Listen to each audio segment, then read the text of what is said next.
भगवान बाबा हनुमान जी को प्रणाम।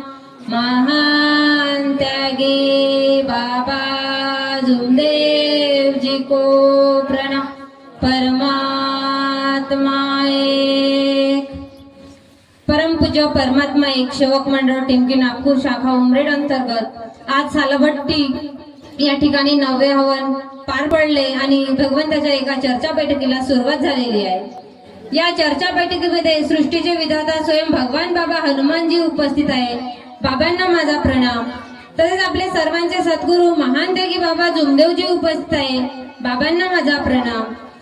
तसेच आपल्या सर्वांची आई आपल्या सेविकांना वेळोवेळी मार्गदर्शन करणाऱ्या बाबांच्या पावलावर पाऊल चालणाऱ्या अशा वाराणसी आई उपस्थित आहे।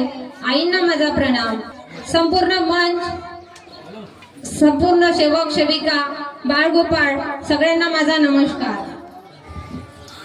मार्गात येण्याचे कारण म्हणजे आपण कोण्या ना कोण्या रूपाने कोण्या ना कोण्या पद्धतीने आपण सगळे सेवक हे दुःखी होतो, पण या मार्गात आल्याच्या नंतर आपण सगळे सेवक हे सुखी झालो।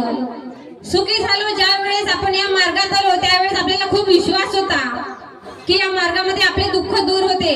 आपल्याला कोण्या ना कोण्या सेवकांकडून कोण्या ना कोण्या मार्गदर्शकांकडून आपल्याला विश्वास मिळत होता की या मार्गामध्ये आल्यावर आपल्या कुटुंबातले दुःख दूर होते।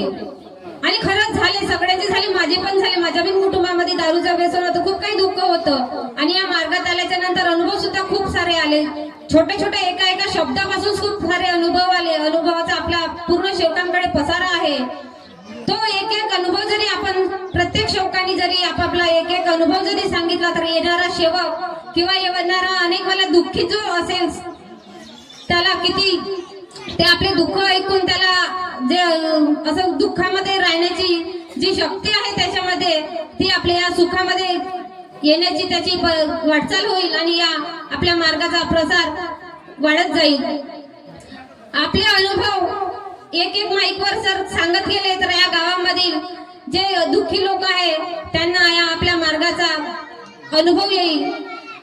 पहा, आपण या कुटुंबामध्ये दुःख होते म्हणून या मार्गामध्ये या कुटुंब आला आणि त्याच कारणाने आपण यांच्या घरी आज ही चर्चा बैठक हे कार्यक्रम आपला चालू आहे।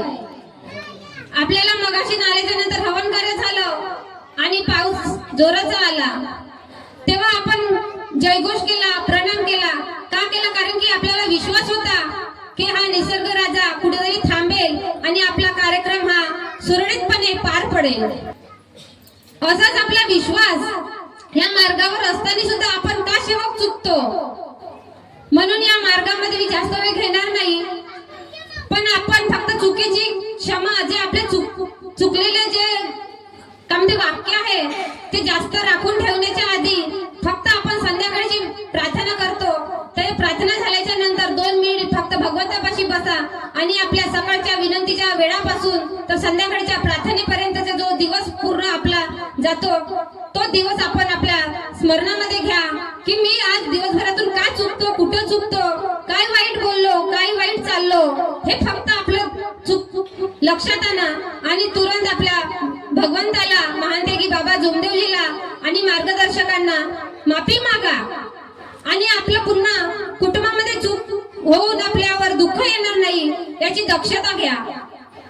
एवढा विश्वास आहे आपल्याला की आपल्या या मार्गामध्ये आल्यावर आपले दुःख दूर होते, पण आपण शेवटी चुकतो का? अरे चुकणार आहे तर मग चुकलो तर आपल्याला फक्त माफी मागण्याची गरज आहे, पण तेही आपण करू शकत नाही। बाबाकडे इतका पावर होता की आज बाबाच्या चर्चा बैठकीमध्ये जरी जादू करणारा सेवक असेल, सेवक नाही अनेक वाला असेल, त्यांनी जरी बाबांवर वार केले तरी त्याचे वार त्याच्यावर डबल जात होते, पण बाबाला लागू शकत नव्हते ना आपल्या एकाही सेवकाला इजा होऊ शकत नव्हती, इतका पावर होता। आणि तसाच आपल्या या मार्गामध्ये आल्यावर आपण मार्गदर्शक ऐकतो, आंधळेपणा असलं तर आपल्याला डोळे येते, मृत शरीर पडलं आपल्या समोर ते सुद्धा जिवंत होते। या मार्गामध्ये आपल्याला एवढा विश्वास आहे तरी आपण आपला विश्वास का डगमगू देतो?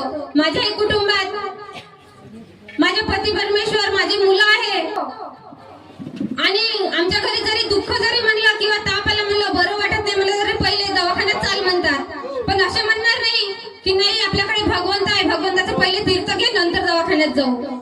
तर त्यांना मी वेळोवेळी म्हणतो की पहिले भगवंताचा तीर्थ करा. कालची आमच्या गावामध्ये चर्चा बैठक होती. माझ्या पती परमेश्वराला नेहमी पित्त तेज होते. ते कामावरून आले, त्यांचं पित्त तेज झालं आणि आमची पूर्ण 4-5 दिवसाच्या आधी मार्गदर्शक काकाजी आमच्याकडे येऊन गेले होते. आमची की चर्चा बैठक आमच्या 4-5 चुकलेल्या होत्या, आम्ही गेलो नाही. त्यांना सांगितलं की चर्चा बैठकीला येणार आम्ही, आणि काल अचानक त्यांचं पित्त तेज झालं. त्यांना सांगितलं मी आल्यावर की तुमचं डोकं दुखते, पित्त तेज झालं, पण तीर्थ करा. त्यांनी तीर्थ केलं नाही. अनेक वेळा एक व्यक्ती आला, त्याला स्वतः तीर्थ करून दिलं, त्यांनी तीर्थ मागितलं तर, पण आपण आपल्या तीर्थ करून आपलं दुःख दूर करू शकलो नाही. पहा, आपल्या खरंच या मार्गामध्ये बाबांनी आपल्याला 4 तत्व, 3 शब्द, 5 नियम दिले. ते जर आपल्या नियमाने आपण चाललो तर आपल्याला माहित आहे सगळ्यांनाच की काट्यावर पाय दिला तरी काटाही रुतू शकत नाही. आणि जर का ते आपले तत्व शब्द नियम दिले तर तो काटा रुतणारच. म्हणून रुतला तर चुकलो तर आपण मार्गदर्शकांकडे आपले शब्द सोडवा आणि आपला कुटुंब दुःखी ठेवा नको. आपल्याला बाबांनी खूप छान जीवन दिलं, म्हणून या जीवनाचा अनमोल असा फायदा घ्या आणि बाबाच्या जीवनाला असं छान, आपल्या जीवनाला सुखरूप असं दुःख येऊ देऊ नका आणि छान आपलं जीवन जगा.